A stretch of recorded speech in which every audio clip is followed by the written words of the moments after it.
Maglalagay tayo ng bawang. Gagamit pala tayo dito ng margarine at saka cheese.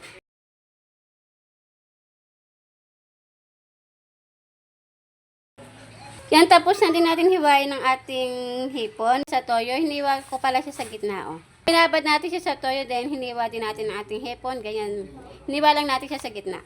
Lalagyan natin siya ng palaman ng cheese. Lalagyan natin siya ng paminta. Then, imimix lang natin.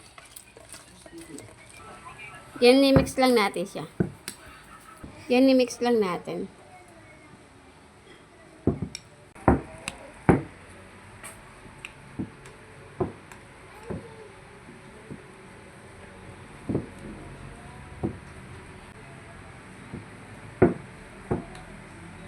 Nilalagyan natin siya.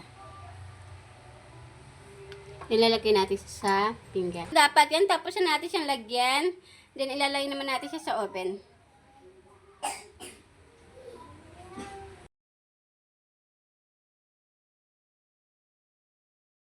Ilalagay na natin, then tatakpan na natin. Up natin siya sa 10 minutes. Niluluto, ngayon bubuksan na natin. Ching! Okay na ang ating